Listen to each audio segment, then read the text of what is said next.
오늘도 주님께서 기뻐하시는 이 귀한 예배에 여러분과 함께 예배 드리게 하심을 참으로 감사드립니다.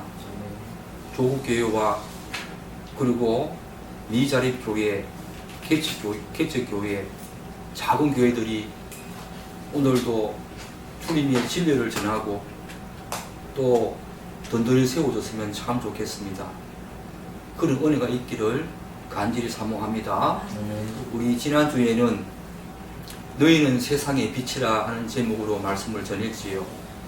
너희는 세상에, 즉 다시 말씀드려서 온 우주에, 온 세상의 빛이라 라는 말씀은 세상에 비친 그리스도인이 하나님의 이 진리의 말씀을 우리가 듣고 그 진리의 빛을, 그 진리의 광채를 이 세상 모든 사람에게 널리 비추어서 그들이 그 진리의 말씀 안에서 생명을 얻고 구원을 얻고 그리고 도래한 하나님의 그 나라에 들어오도록 하라는 그런 말씀이다 라고 여러분들에게 말씀을 전했습니다. 이런 것들이 온 우주적이고 온 세상적인 격변이요 사건이다. 너희가 세상에, 이 말은 단지 이 땅에서가 아니라 온 우주, 온 세상에 하나의 큰 사건에, 그 격변의 중심에 너희들이 서 있다. 빛으로 서 있다. 이런 말씀을 여러분들에게 전하면서 우리가 정말로 알아야 될 것은 영생은 바로 그분을 아는 것이다. 그리고 호세아서에 보면 내 백성이 지식이 없으므로 망하는도다 라는 말이 나와 있지요. 하나님에 대한 지식이 아니라 하나님을 아는 지식. 우리 조국교회는 하나님에 대한 지식은 많이 있는 걸로 생각이 되어져요. 들은 것이 많지요. 매스미디어, TV를 틀면, 라디오를 켜면 어느 것이나 우리가 선택해서 들을 수 있는 그런 시대가 되었습니다.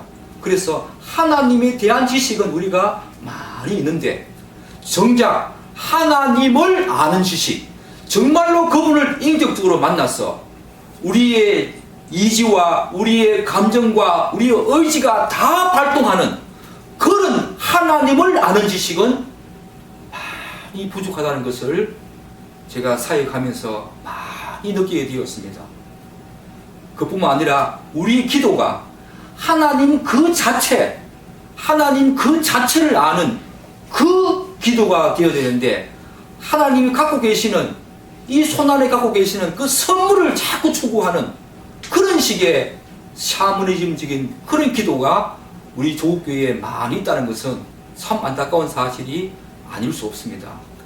우리가 정말로 하나님을 아는 지식을 우리가 갖기 위해서는 은혜의 수단인 이 말씀과 기도와 그리고 성례가 아름답게 잘 이루어져야 되겠는데 특별히 이 기도가 하나님 자체를 아는 그런 신앙이 깊어지면 깊어질수록 신앙의 연륜이 많아지면 많아질수록 그 하나님 자체를 아는 그 지식에 우리가 초점을 두고 나가야 되는데 믿음이 혹은 신앙의 연륜이 깊어져도 여전히 하나님의 그 선물을 기다리는, 하나님 자체가 아니라 그 선물을 기다리면서 추구하는 기도를 볼 때에 우리 기도가 많이 왜곡되어 있다는 것도 제가 더불어 말씀을 드리겠습니다.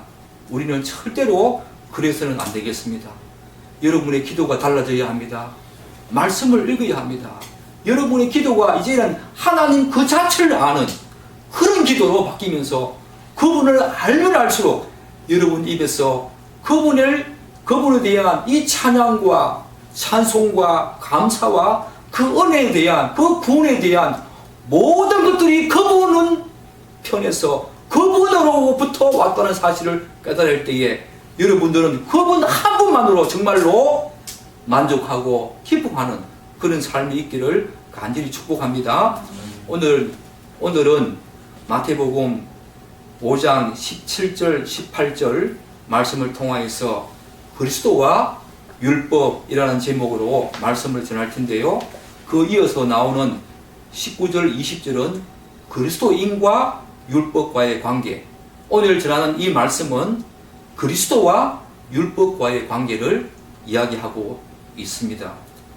그러면서 구약과 신약과의 관계, 복음과 율법과의 관계를 동시에 밝혀주고 있는 것이 오늘 마태복음 17절부터 20절 말씀인데, 오늘은 17절과 18절을 중심으로 그리스도와 예수 그리스도와 율법과의 어떤 관계를 중심으로 말씀을 선포하겠습니다. 우리는 사실 마태복음에서는 아직까지 율법을 둘러싼 이 바리새인들과 서기관들과 예수님의 본격적인 논쟁은 우리가 등장하지 않는다는 것을 보게 됩니다. 그런데 마가는 안식일에 이삭을 다른 것과 손 마른 사람을 고치신 것을 두고 12제자를 부르신 것보다 그 사건을 더 앞에 말하고 있음을 우리가 보게 될 때에 예수님과 유대 지도자들, 특별히 이 바리새인들과 서기관들과의 이 율법을 둘러싼 어느 정도의 논쟁이 이미 그 이전에 있었을 것이라고 우리가 짐작을 할 수가 있습니다. 그렇지만 예수님의 그 말씀은 바리새인들과 서기관들의 말씀보다 더 권위가 있고 더 권세가 있다고 성경은 이야기를 하고 있지요. 특히 예수님의 율법 해석이 당시 그들의 율법 해석과는 근본적으로 차원을 달리 했기 때문에 다른 사람들의 눈에, 특히 그들의 눈에는 예수님께서 율법을 거부하는 것처럼 비쳤을 것입니다. 또한 제자들을 비롯한 유대인들은 우리가 이미 살펴보았듯이, 팔복에서 우리가 이미 살펴보았듯이 예수님께서는 구약의 그 복과 전혀 다른 영적인 복에 대해서 말씀하시는 것을 이들이 듣고 자신들이 지금까지 지켜온 이 율법, 그리고 유대 전통, 그리고 유대의 그 유정과 전혀 다른 말씀을 하시는 예수님에 대해서 굉장히 불안해했을 것이라고 우리가 짐작을 할 수가 있지요. 오늘 이런 그들에게 예수님께서는 어떻게 말씀하고 있습니까? 우리 17절 다시 한번 읽어보겠습니다. 읽겠습니다. 내가 율법이나 선지자를 폐하러 온 줄로 생각하지 말라. 폐하러 온 것이 아니요 완전하게 하려 함이라. 여기서 폐하다 이 말은 폐지하다, 무효로 하다, 철폐하다 라는 그런 뜻입니다. 그리고 완전하게 하려 함이라 이 말은 하나님의 그 율법이 약간이라도 모자람이 있거나 부족한 것이 있다는 그런 것이 절대로 아닙니다. 하나님의 율법은 완전하지요. 완전하게 하려 함이라 이 말을 오해하시면 안 됩니다. 하나님의 그 구약에서 밝힌 그 율법이 약간이라도 모자란다거나 부족해서 예수님이 오심으로써 그것들을 완전하게 한다, 그런 뜻이 아닙니다. 율법은, 하나님의 율법은 이미 완전합니다. 우리가 잘 알다시피 하나님의 도덕성 그 속성 중에서 거룩하심이 있지요. 소극적으로 이 거룩함은 악으로부터 분리되는 것을 의미하고, 적극적으로는 바로 본질적이고 적극적으로는 완벽한 숭계를 의미한다고 우리는 이미 교리 시간에 배웠습니다. 이 거룩함에서 불가피하게 따라 나오는 하나님의 속성이 있지요. 바로 의와 공의입니다. 의는 바로 우리와 하나님과의 관계 가운데서 나타내신 하나님의 거룩하심이시요. 즉 하나님은 옳은 일을 하시는 분으로 계시하는 하나님의 도덕적인 속성이 바로 이 의입니다. 그래서 하나님은 우리에게 그분의 의로운 그 요구들을 부과하시기 위해서 우리에게 주신 것이 뭡니까? 그것이 바로 율법입니다.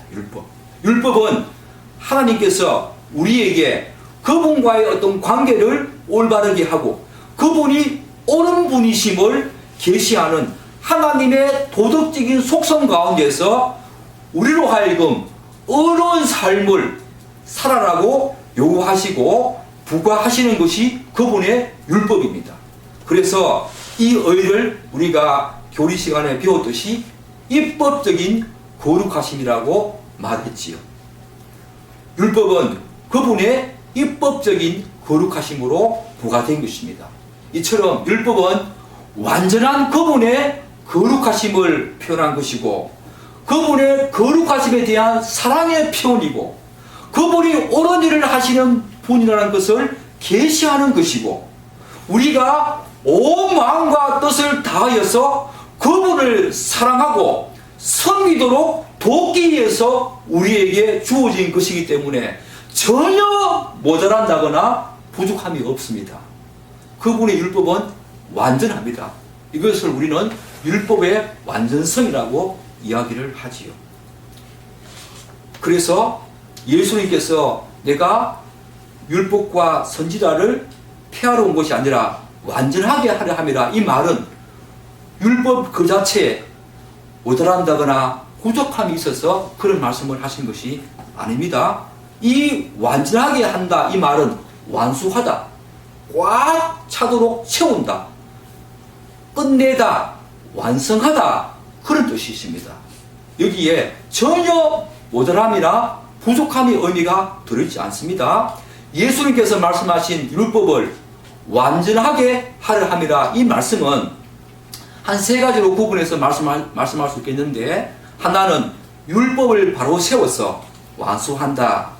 두 번째는 율법에 나타난 예수님의 그 구약의 모든 모형들을, 그 그림자들, 구약의 예수님과 관련된 모든 그림자, 모형들을 완성한다, 그런 뜻이 있고, 세 번째는 율법의 명확한 해석을 통해 가지고 율법이 원래 그 완전한 율법, 하나님의 완전한 율법 그 자체의 원래의 취지와 의미가 무엇인가? 그 당시에는 이 바리새인들과 서기관들에 의해서 율법이 많이 왜곡되었지요. 그래서 그 율법의 원래의 취지와 의미, 본래의 의미가 뭔가를 꽉 차게 해서 이해하도록 가르친다, 이런 세 가지 의미가 예수님께서 말씀하신 내가 율법을 완전하게 하려 함이라, 이 의미 속에 들어있지요. 여러분, 그렇다면 좀 더 우리가 구체적으로 율법과 선지자를 완전하게 하려 함이라, 이 말씀의 의미가 무엇인가 알아보도록 하겠습니다. 간단하게 말하면 이겁니다. 여러분, 마태복음에 특별히 이 산상수훈의 주제가 뭡니까? 이 산상수훈, 마태복음 전체 흐르는 어떤 주제도 되겠지만 특별히 이 산상수훈에 흐르는 그 주제가 뭐라 그랬지요? 하나님의 나라라고 했지요. 그래서 예수님께서 율법과 선지자를 완전하게 하려 함이라, 이 말씀 아주 간단하게 거칠게 말해본다면 하나님 나라는 바로 이 율법과 선지자의 말을 성취하는 나라다, 그런 뜻이에요. 간단하게 말하면 하나님의 나라는 율법과 선지자의 말을 성취하는 나라다, 이런 뜻이지요. 그 전에 우리가 좀 더 이제 구체적으로 살펴보겠는데요. 그 전에 우리는 왜 예수님께서 모든 구약 말씀을 완전하게 하려 함이라 라고 말씀하시지 않고 율법과 선지자를 꼭 집어서 말씀하셨을까에 대해서 좀 더 생각해 볼 필요성이 있습니다. 사실 우리가 알고 있는 구약 성경은 율법을 포함해서 율법과 관련된 모세오경, 그리고 선지서, 대선지서와 소선지서, 시가서, 역사서, 이런 것으로 대충 구분을 할 수 있겠지만 예수님께서는 여기에서 다 언급하지 않고 율법과 선지자를 꼭 집어서 언급하시는데, 여기에서 예수님께서 언급하신 율법과 선지자는 구약 전체를 대표하는 그런 말이라고 해도 틀린 말은 아닙니다. 여러분, 내가 이 땅에 온 것은 섬김을 받으러 온 것이 아니라 오히려 섬기러 왔다라고 하지요. 그것이 바로 율법과 선지자다 이렇게 말하지요. 그래서 그것이 바로 구약 전체를 의미한다고 해도 틀린 말은 아닙니다. 이 율법과 선지자가 단지 이렇게 구체적으로 율법과 선지자를 언급하신 이유는 율법과 선지자, 이 선지서가 예수님과 가장 깊은 관련이 있는 부분이기에 그것을 대표적으로 표현한 것으로 저는 이해를 하고 있습니다. 특히 모세오경에 등장하는 이 오실 메시아에 대한 예언과 레위기를 비롯한 모세오경에도 나오는 이 제사의식, 각종 제사의식은 오실 메시아의 모형으로서 행하여졌지요. 그런 측면에서 구약은 신약의 그림자입니다.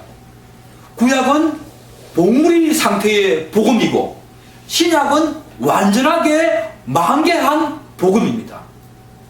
제사의식에는 세 가지 요소가 반드시 필요합니다. 하나는 하나님께 드릴 제물이 필요하지요. 또 하나는 그 제사의식을 주관하는 하나님과 제물을 이 드리는 사람 사이에 중재하는 역할을 하는 제사장이 필요하지요. 그리고 그 제사의식이 진행되는 곳인 성전이 필요합니다. 그런데 예수님께서는 바로 이 세 가지를 다 의미하지요. 여러분도 잘 알다시피 예수님께서는 우리의 모든 죄를 위한 화목제물로, 우리의 모든 죄를 위한 희생제물로 돌아가셨습니다. 그분이 제물이 되셨지요.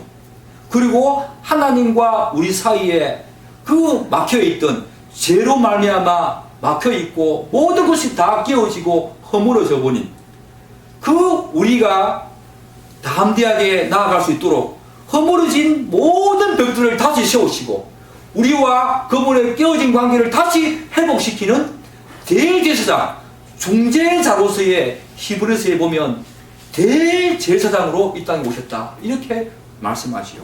그리고 그분을 마지막으로 그분 자체가 뭐라고 말씀합니까? 그분 자체가 성전이라고 말합니다. 구약의 제사의식에 필요했던 이 세 가지 자체를 예수님께서 다 가지시고 이 땅에 그분이 하나님의 나라를 끌고 이 땅에 오신 것이요. 그러니까 그분은 구약의 완성자이십니다.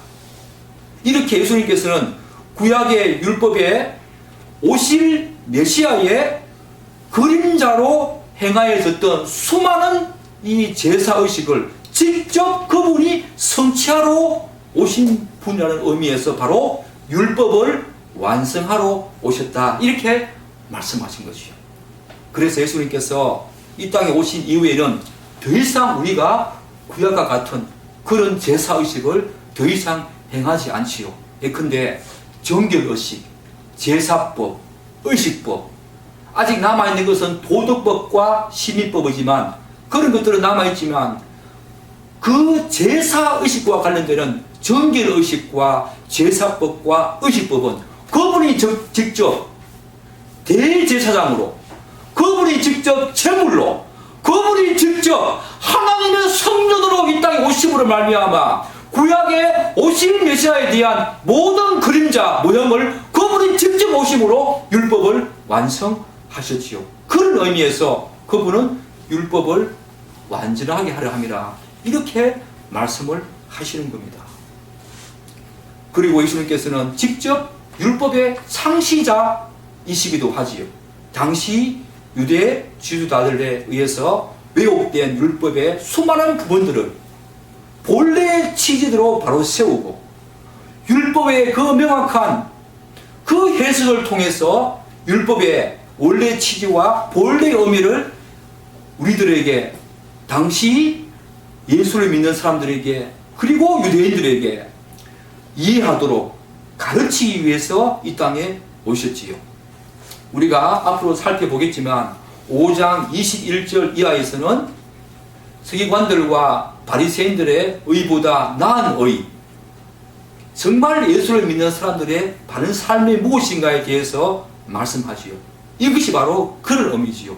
율법의 수많은 그런 부분들, 왜곡되고 오용되고 남용된 그런 부분들을 명확하게 해석해서 율법의 본래 취지, 그 하나님께서 완전하시듯이 그분의 말씀도 완전하신데 그 율법이 왜곡되어지고 남동되어지고 오용된 것을 바르게 딱 세워서 명확한 의미와 본래의 어떤 취지가 무엇인지를 바르게 가르치는 그런 의미로서 그분은 또 율법을 완성하러 오셨다. 이렇게 말씀하는 거지요. 여러분, 율법은 단지 밖으로 드러나는 행위로 지켰다, 그렇지 않다 여부를 판단할 수 있는 것이 아니지요. 여러분, 율법을 바르게 지키기 위해서 앞으로 살펴보겠지만 우리에게 필요한 것은 뭡니까? 바로 내면의 변화입니다. 자기 중심성이 깨어지고 완전한 내면의 변화를 통해서 하나님의 율법대로 살아내는 것이 바로 율법의 바른 의미였습니다. 그런데 바리새인들과 서기관들은 그렇지 않았지요. 그래서 예수님께서는 그들을 향해서 외식하는 자들아, 독사의 자식들아, 너희들이 율법의 그 명확한 의미와 본래의 취지와 의미를 다 잊어버린 채 겉으로 드러나는 행위만 하는데 그것은 바로 외식하는 자요 독사의 자식들이라고 말씀하시는 예수님의 그 음성 속에서 본래의 취지를 다 잃어버린 그 당시의 사람들에게 얼마나 예수님께서 노하셨는가. 그래서 그분이 이제 이 땅에 오심으로 말미암아 그 명확한 본래의 의미와 취지를 우리들에게 가르치고 이해시키기 위해서 이 땅에 오셨지요. 여러분, 우리는 내면이 바뀌어야 됩니다. 내면이 바뀌는 것이 기독교입니다. 기독교는 다른 종교와 다릅니다. 다른 종교는 자기들이 믿는 신을 노한다고 해서 그 노함을 달리어서 자꾸 기도하면, 지성이면 감천이다 기도하면 그분의 또 제물을 바쳐서 그들이 믿는 그 신의 노함을, 그 화를 수그려 떨어서 그들이 얻고자 하는 것을 얻는 것이 이방 종교라면 우리는 그런 종교가 아닙니다. 우리는 내면의 완전한 변화를 통해서 그분을 향한 우리의 마음에 진정한 그런 온 마음과 정성과 뜻과 목숨을 다해서 그분을 사랑하는 것, 그것이 바로 율법이고 그것이 바로 기독교가 추구하는 참된 하나님의 뜻이지요. 그분에게서 뭔가를 얻고자 우리가 기도하며 그분에게 뭔고자 빼앗고자 그분이 화를 내고 분노하시는 것을 우리가 제물을 드림으로써 우리가 기도함으로써 우리가 누구를 떠나서 그분에게 뭔가 얻고자 하는 것이 아니라 우리를 구원해주신 그분을 향한 우리의 내면이 완전히 바뀌었어. 자기의 중심성이 완전히 끼워지고 내려놓으시는 가운데에서 그분을 향한 우리의 마음과 정성과 뜻과 목숨이 이제는 완전히 그분을 향하도록 완전한 내면의 변화와 그분을 향한 완전한 그런 어떤 모습으로 살아내는 것이 우리 기독교입니다. 뭔가 그분에게서 얻어내고자 뭔가 빼앗고자 하는 그런 삶을, 그런 기도를 여러분들은 절대로 해서는 안 됩니다. 그분 자체를 구하고 그분 자체로 기뻐하고 그분 한 분만으로 기뻐하도록 그것을 구하는 것이 참된 기도의 가장 본래의 의미지요. 바리새인들은 그렇지 않았지요. 그래서 다윗 같은 경우에는 하나님께서 내가 원하는 행동에 합한 자라고 말하지 않고 뭐라고 말합니까? 내 마음에 합한 자. 바로 기독교는 그런 것이에요. 마음이 그분과 합해지는 것. 그게 바로 기독교입니다. 행동에 합한 자라고 말하지 않았어요. 다윗을 향해서 이 다윗은 내 마음에 합한 자다. 다윗은 내면의 완전한 변화를 통해서 그분과 마음이 합한 자였다. 정말 여러분 다윗처럼 그렇게 되고 싶지 않습니까? 여러분들은 어떠세요?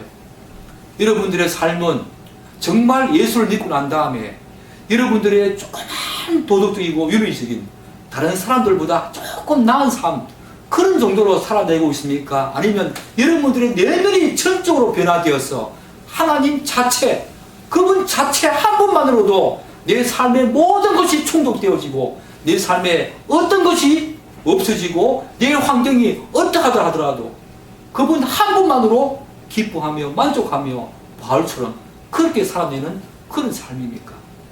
여러분, 내면이 바뀌어서 그분 한 분만으로 만족하는 이 다윗처럼 하나님 마음에 합한 자가 되기를 간절히 축복합니다.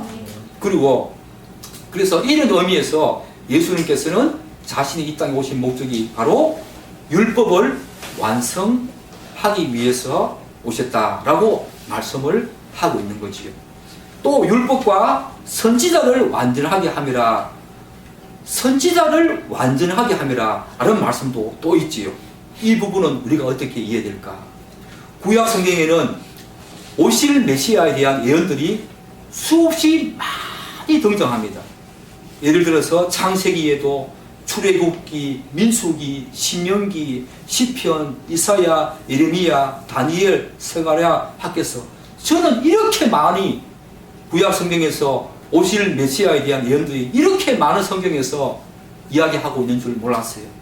이 성경, 오늘 이 말씀을 연구하면서 알게 된 사실인데, 이렇게 많은 그런 구약 성경에서 오실 메시아에 대해서 예언을 하고 있더라고요.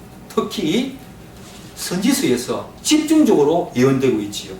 예수님께서는 바로 선지자들에 의한 메시아에 대한 예언을 직접 실현하여 완성하러 오셨다 하는 것을 우선적으로 선지자를 완전하게 함이라 라는 뜻에 포함되어 있지요. 그분은 마가복음 1장 15절에 보면 때가 찼고 라고 말합니다. 하나님이 그분을, 선지자를 통해서 그분이 언제 어떻게 오실지 그분에게 말씀을 하시는데, 하나님의 때에 오시지요.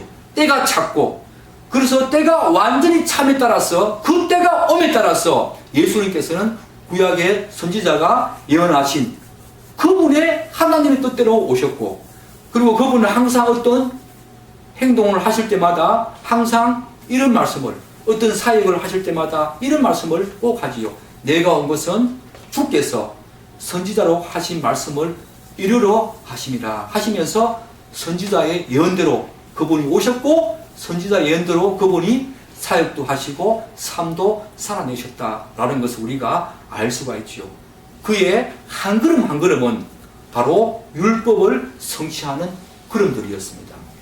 미가서 5장 2절에 보면 이런 예언이 나와 있지요.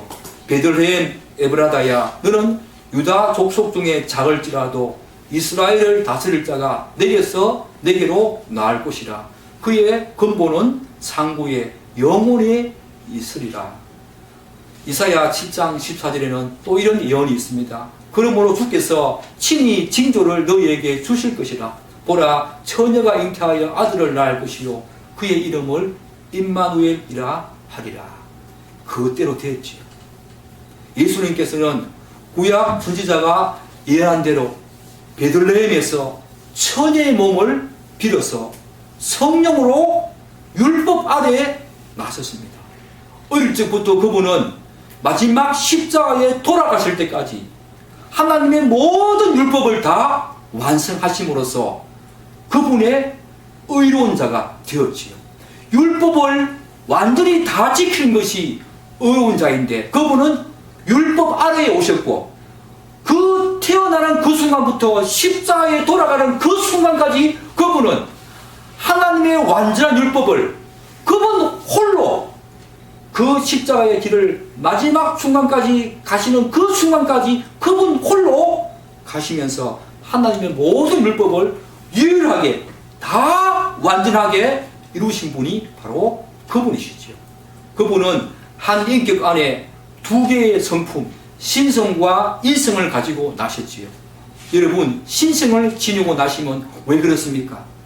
죄가 없어서야 하기 때문에, 인간의 죄인된 인간을 구원하시기 위해서는 죄가 없어서야 하기 때문에 신성을 지니고 이 땅에 나셨고, 인성을 지니고 나시면 아담과 하와가 인간이기에 인간이 지은 죄는 인간이 직접 죄를 담당하셔야 하기에 그분은 한 인격 안에 이렇게 신성과 인성을 지니고 이 땅에 나섰습니다. 그리고 창세전에 삼위일체 하나님의 그 구속 언약과 선지자가 예언한 대로 십자가에서 모든 인간의 죄를 대신하여 하나님의 심판과 저주와 재앙과 화를 다 뒤집어 쓰시고 성부 하나님의 완전한 그분의 아들이지만 성부 하나님의 완전한 유기, 완전한 버리심을 받고 십자가에서 그렇게 처참하게 돌아가시고 부활하심으로써 율법과 선지자의 모든 예언을 성취하셨습니다. 여러분, 십자가를 여러분들은 어떻게 알고 있습니까? 여러분들은 십자가를 묵상하고 십자가를 바라볼 때마다 우리의 죄가 얼마나 심각하고 얼마나 큰지 이해를 하고 계십니까?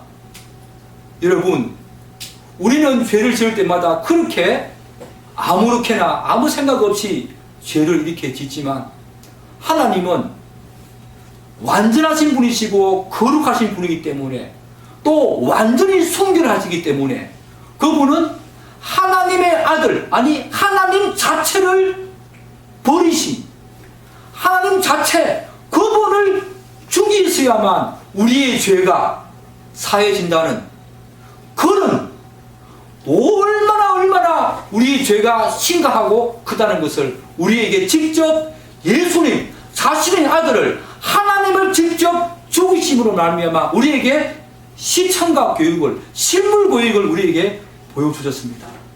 예수를 믿은 다음에 여러분 계속적으로 반복적으로 죄를 짓는다면 여러분들은 거듭난 사람이 아닙니다.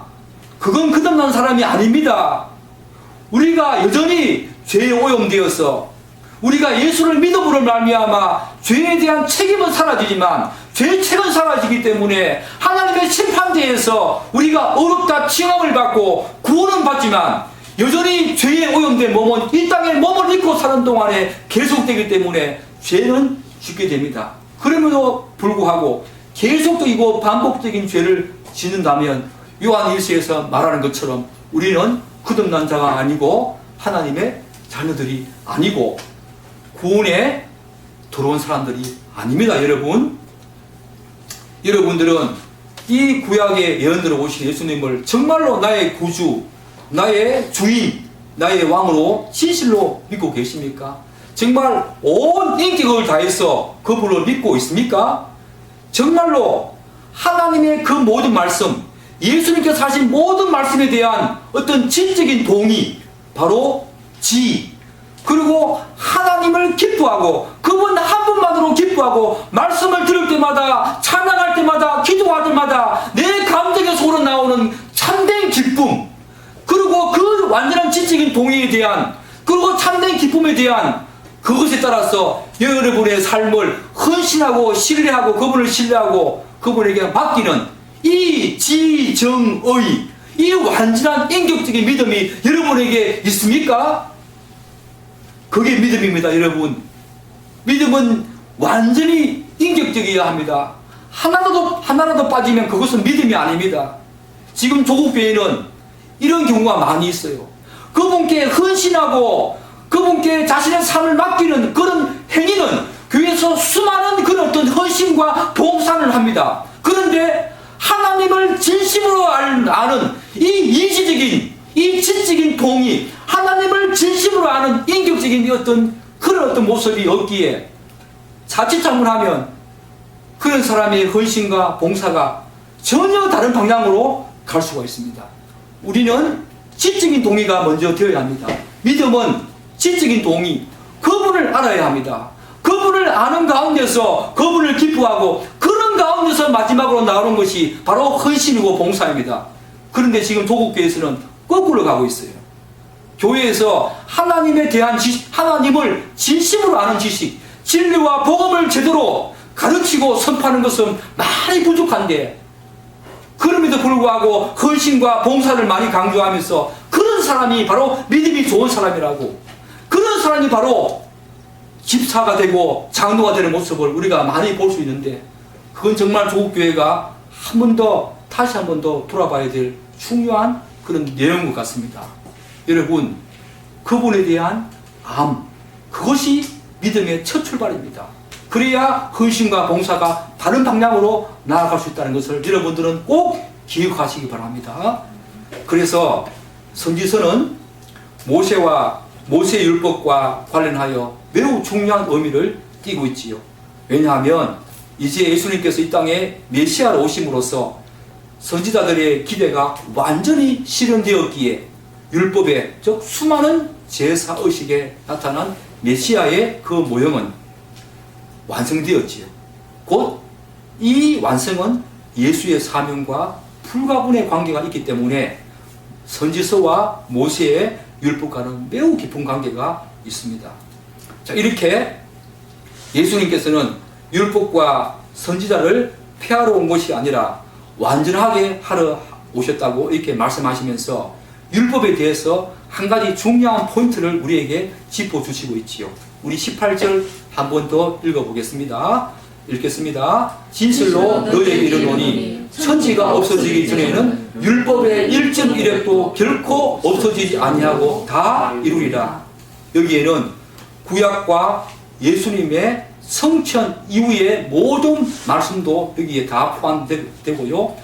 구약과 예수님의 성천 이후에 혹은 예수님께서 하신 말씀, 그 모든 말씀을 다 포함해서 1.1획도 결코 없어지지 아니하고 그분이 다 이루리라 라고 말씀하십니다. 예수님께서는 먼저 진실로 너에게 이르노니 자신의 권위를 말합니다. 자신의 이름으로 지금 말하고 있다는 거예요. 이것을 제가 가만히 생각해 보니까 창세기 1장 3절이 생각이 나더라고요. 하나님이 이르시되, 이 말씀과 이 말씀의 권위와 권세를 그분이 갖고 하시는 거지요. 성부 하나님께서 하나님이 이르시되 라고 하시는 말씀과 내가 진실로 너에게 이르노니, 바리새인들은 그렇게 말하지 않았습니다. 율법에 이르되 라고 말했지요. 이분이 바로 말씀 그 자체이시기 때문에 예수님께서는 오늘 진실로 너에게 이르노니 라고 말씀하시면서 자신의 말씀에 그 권위와 권세가 있다는 것을 먼저 말씀을 하고 있습니다. 그러면서 천지가 없어지기 전에는 율법의 1.1획도 결코 없어지지 아니하고 다 이루리라 라고 말씀하십니다. 율법의 절대적인 불변성, 율법의 완전한 성취성을 이야기하고 있지요. 율법은 절대적으로 불변합니다. 율법은 완전히 성취되어진다는 거예요. 그러면서 한 가지 더 의미를 보시자면 율법을 대하는 우리의 자세도 여기에 포함되어 있지요. 여호와라는 말은 우리가 교리 시간에 배웠듯이 언약의 신실한 하나님, 그런 뜻입니다. 그리고 모든 것의 원인이 되신 하나님, 그런 뜻입니다. 그리고 스스로 계신 자, 그런 뜻이기도 하고요. 그래서 여호와라는 말이 얼마나 구약 성경에 말이 나옵니까?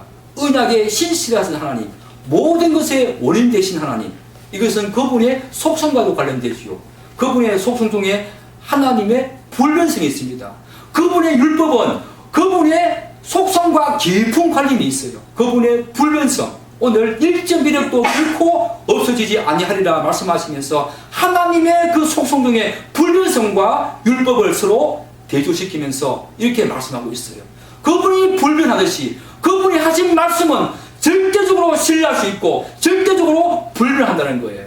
또한 율법의 1.1획도 결코 없어지지 아니하고 다 이루리라 하는 말씀을 통해서 절대로 말씀을 우리가 취사 선택하거나 왜곡시켜서는 안 된다는 것을 우리가 율법을 대하는 자세에서, 하나님의 모든 말씀을 대하는 자세에서 말씀을 취사 선택하거나 왜곡시켜서는 절대로 안 된다는 것을 여기서 강조하고 있습니다. 여러분, 아담과 하와가 왜 멸망했습니까? 하나님의 말씀을 왜곡했습니다. 하나님의 말씀을 왜곡하게 되면 멸망으로 가는 그 유일한 길밖에 없어요. 오늘 조국교회에 혹시나 말씀을 왜곡하는, 복음을 왜곡하는 그런 것이 있다면 우리는 회개하고 돌아와야 됩니다. 정말로 회개하고 돌아와야 됩니다. 그래서 율법을 대하는 우리 자신은 절대로 자신이 원하는 말씀만 취사 선택해서 이것은 지키고 이것은 어려우니까 지킬 수 없다라고, 이것은 다른 사람에게 해당된다라고 하면 절대로 안 됩니다. 그리고 말씀을 절대로 왜곡시켜서 말씀을 이해하면 안 됩니다. 뿐만 아니라 이 말씀은 하나의 획, 하나의 점, 곧 아무리 하찮은, 사실 하찮은 하나님의 말씀은 없지요. 아무리 작은 하나님의 말씀이라도 반드시 온전히 성취될 것임을 강조하고 있습니다. 그런 의미에서 여러분들은 예수님의 재림과 그때 그분이 말씀하신 대로 모든 것을 성취될 것을 여러분들은 믿고 소망합니까? 오늘 17절, 18절 이 말씀 속에 저는 믿음, 소망, 사랑을 봅니다. 선지자의 모든 예언대로 그분이 오시는데 정말 그분을 여러분들은 나의 왕으로, 나의 구세주로, 나의 주인으로 믿고 있습니까? 그리고 이 하나님의 말씀을 정말로 여러분들은 하나님의 말씀으로 알고 그분을 사랑하는 그런 마음으로 그분의 말씀을 따르고 정말 순종하는 그런 마음이 있습니까? 그분을 사랑하는 마음이 있습니까? 그리고 마지막 부분에 여러분들은 아무리 작은 율법 하나라도 여러분들은 절대로 하찮은 것으로 여기면 안 됩니다. 그런 의미에서 예수님의 오심, 그 메시아, 파루시아, 예수님의 그 다시 오심을 여러분들은 소망하고 있습니까? 이 믿음, 사랑, 소망이 여기 있어요. 예수님을 믿고 있습니까? 오신 메시아, 그리고 다시 오실 메시아, 그분을 여러분은 소망하고 있습니까? 그 다시 오실 메시아를 여러분들은 소망하면서 그분을 지금 사랑하고 있습니까? 여러분들은 어떻게 하나님의 율법과 말씀을 대하고 있습니까? 믿음으로 대해야 됩니다. 여러분은 그분을 진실로 사랑하는 마음으로 모든 말씀을 대해야 됩니다. 여러분들은 소망을 가지고 그 말씀을 대해야 됩니다. 하나님은 이것을 말씀하시고 계시고 예수님께서는 바로 이런 것을 가지고 오늘 이 땅에 오셨고 그분이 율법의 1.1획도 절대로 땅에 떨어지지 아니하고 다 이루라고 말씀합니다. 우리들은 이런 율법 모든 말씀이 얼마나 중요한가. 예수 믿으면 이제 천국 간다, 그거 아닙니다. 여러분, 반드시 이 율법을 소중하게 생각하면서 그분이 이루실 것을 생각하면서 작은 율법이라도 여러분들은 소중히 다루면서 그분을 사랑하는 마음으로 살아내고 그 말씀을 순종하고 그렇게 하나님께 기쁨이 되는 그런 사람이 되기를 간절히 예수님의 이름으로 축복합니다. 아멘. 기도하겠습니다. 하나님